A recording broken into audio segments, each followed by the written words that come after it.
শ্রী গৌর নিত্যানন্দ জয়িত শ্রী চৈতন্য ভাগবত অন্তখণ্ড পঞ্চম অধ্যায়। মহাপ্রভুর গৌর দেশ থেকে নীলাচলে প্রত্যাবর্তন, প্রতাপরুদ্র উদ্ধার। এই অধ্যায়ে বর্ণনা করা হয়েছে যে ভক্তগণ সহ শ্রী চৈতন্য মহাপ্রভু শান্তিপুর অদ্বৈত ভবন থেকে পুরীর উদ্দেশ্যে যাত্রা করলেন। প্রথমে তিনি কুমারঘাটে এলেন। মহাপ্রভুর সন্ন্যাস গ্রহণের পর শিবাস পণ্ডিত নবদ্বীপ থেকে উঠে এসে স্থানে বাস করছেন। মহাপ্রভুর আগমন বার্তা শ্রবণ করে তৎক্ষণাৎ সেখানে শ্রী শিবানন্দ সেন, বাসুদেব দত্ত প্রভৃতি ভক্তগণ এসে মিলিত হলেন। মহাপ্রভু শিবাস ঠাকুরকে পরিবার ভরণ পোষণের জন্য কিছু উপার্জন করতে বললেন অথবা সন্ন্যাস গ্রহণ করতে বললেন। শিবাস কোনোটিতে রাজি হলেন না। তিনি জানালেন, ভগবানের ইচ্ছা যা পাবেন তাতে দিন অতিবাহিত করবেন। পরপর 3 দিন উপবাস থাকলে গঙ্গায় ঝাঁপ দিয়ে প্রাণ বিসর্জন দিবেন। তাকে মহাপ্রভু ভগবানের প্রতি শ্রীবাসের দৃঢ় বিশ্বাস দর্শন করে আশীর্বাদ দিলেন। লক্ষ্মী দেবী যদি ভিক্ষাও করেন তথাপি তার অভাব হবে না। তারপর মহাপ্রভু পানিহাটিতে রাঘব পণ্ডিত বরাহনগরে শ্রী ভাগবত আচার্যকে কৃপা করে পুরীতে ফিরে এলেন। মহাপ্রভুর পুরীতে প্রত্যাগমনের বার্তা পেয়ে রাজা প্রতাপরুদ্র কটক থেকে পুরী এলেন। এইদিকে মহাপ্রভুকে নিকটে প্রাপ্ত হয়ে প্রতাপরুদ্র সমস্ত ভক্তগণ আনন্দে উদ্ভাসিত হলেন।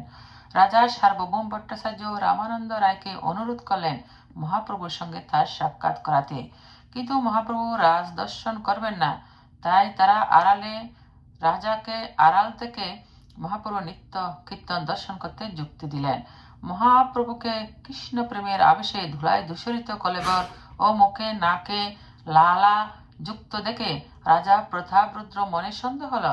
সেই দিন রাত্রে তিনি ঘুমিয়ে পড়লে স্বপ্নে জগন্নাথকে সেইভাবে ধুলি দূষরিত অঙ্গ, নাক মুখে লালা যুক্ত দেখলেন। তখন রাজা জগন্নাথের চরণ স্পর্শ করতে গেলেন। জগন্নাথ তাকে নিষেধ করলেন। এইভাবে রাজা দেখছেন যে কখন জগন্নাথের সিংহাসনে শ্রী চৈতন্য মহাপ্রভু অবস্থান করছেন, আবার কখন বা জগন্নাথ। রাজার ঘুম ভেঙে গেল। তিনি বুঝতে পারলেন যে তার শ্রী চৈতন্য মহাপ্রভু পাদপদ্মে অপরাধ হয়েছে এবং তিনি অনুতাপ করতে লাগলেন। জগন্নাথ ও মহাপ্রভু অভিন্ন তা তিনি বুঝতে পারলেন। একদিন মহাপ্রভু এক পুষ্প উদ্যানে বিশ্রাম করছেন। রাজা প্রতাপরুদ্র সেই সময় মহাপ্রভুকে সাষ্টাঙ্গে প্রণাম করলেন। তৎক্ষণাৎ রাজার সাত্ত্বিক বিকার দেখা দিল। তিনি মহাপ্রভুকে নিকটে কৃপা লাভ করার জন্য অনেক অনুনয় বিনয় করতে লাগলেন। মহাপ্রভু রাজাকে কৃপা করলেন এবং বললেন, রামানন্দ সার্বভৌম প্রতাপরুদ্রের জন্যই তিনি পুরীতে এসেছেন। তারপর তার গলার মালা রাজাকে পরিয়ে দিলেন এবং এই গোপন কথা প্রকাশ করতে নিষেধ করলেন। একদিন মহাপ্রভু নিত্যানন্দ প্রভুকে ডেকে বলেন গৌর দেশে ফিরে গিয়ে কৃষ্ণ প্রচার করতে। সে আদেশ শিরোধার্য করে নিত্যানন্দ প্রভু তার নিত্য সঙ্গীদের সঙ্গে গঙ্গার তীরে গৌর দেশের উদ্দেশ্যে যাত্রা করলেন এবং একদিন পানিহাটিতে রাঘব পণ্ডিতের গৃহে উপস্থিত হলেন। সেখানে 3 মাস যাবৎ অবস্থান করে বিবিধ প্রকার লীলাবিলাস করলেন।